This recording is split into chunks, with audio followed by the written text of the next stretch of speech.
Ada makhluk Tuhan tuh yang disebut malaikat, diciptakan dari cahaya, immaterial, dan karena itu tidak perlu material.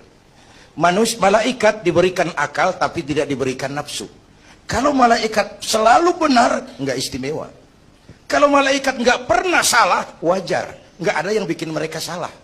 Material nggak perlu, seksual nggak perlu, maduit budek, sama perempuan kagak open. Malaikat.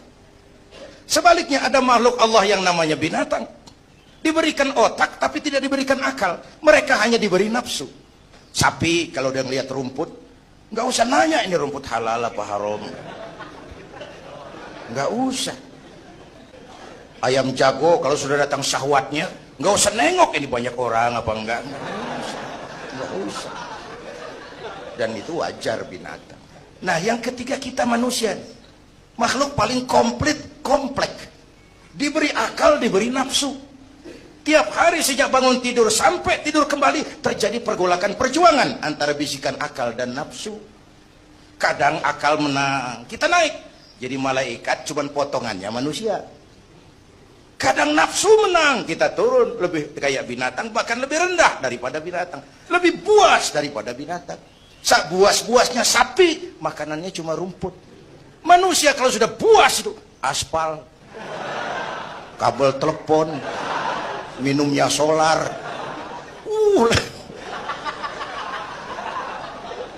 Lebih buas dari binatang sekalipun.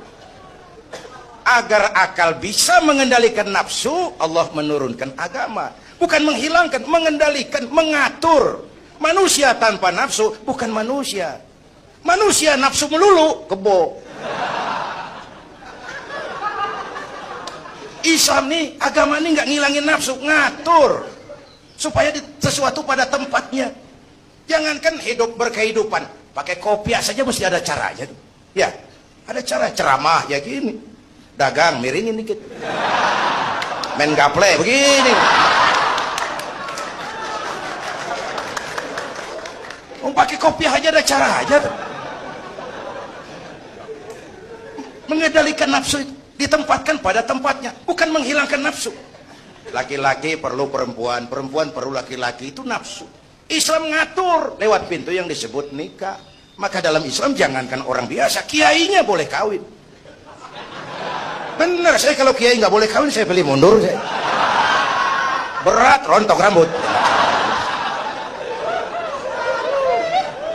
Ngatur.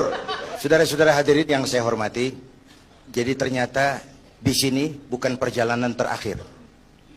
Bahkan ini harus jadi titik awal ke depan. Menata hari esok yang lebih pasti dan lebih baik. Pertama, jangan pernah terniat kita akan kembali ke sini lagi. Jangan pernah terniat bahwa kita optimis, itu harus. Bahwa kita semua punya salah, itu pasti. Nih, saya nih, Zainuddin nih, kalau mengharap masuk surga pakai amal yang saya kerjakan sendiri, roman-romannya tipis harapan. Bener. Sholat saya berapa banyak saya tahu. Sedekah saya berapa duit saya tahu. Sholat saya berapa banyak saya tahu. Terus saya baca sejarah. Nabi Adam dosanya atu. Makan buah khuldi, Nabi Adam dosanya atu. Dikeluarin dari surga. Kita dosa banyak, pengen masuk. Kan kagak nyambung nih, nggak nyetlek. Untung Allah itu bukan Tuhan pendendam. Allah itu ramah dan penuh rahmah.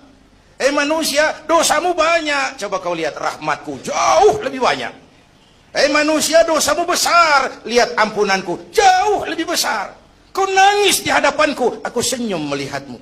Kau berjalan menujuku, aku lari menyambutmu. Sini manusia, sini. Itu yang bikin kita optimis. Allah ramah dan penuh rahmah. Tuhan kita bukan Tuhan pendendam. Jangankan kita nih yang ada dalam Dorotan Riyadhus Shalihin itu kan riwayat lama. Ada mbahnya bajingan, tengik lagi. Ini pernah membunuh 99 manusia, 99 orang dibunuh. Bayangin, satu hari datang hidayah, ada keinginan taubat kembali. Berangkat dia, cari ustadz mau menyatakan taubat. Yang ditemuin ustadz belum tapi matang, masih mengkel. Assalamualaikum Ustaz. Salam. Kenapa? Ustaz, saya mau nanya. Apa? Saya mau taubat. Bisa nggak sih? Emang dosa ente apa? Saya pernah bunuh 99 orang, Ustaz. Oh, ente kelewatan amat. 99 mau kegedean itu, susah taubatnya. Susah. Enak aja, 99 dibunuh. Kurang ajar ente. Oh, niat namanya bajingan, digituin, naik darahnya. Sialan nih Ustaz nih. Orang mau taubat kok ngomongnya nggak enak. Gue pikir daripada 99 dengan gue lempengin nih.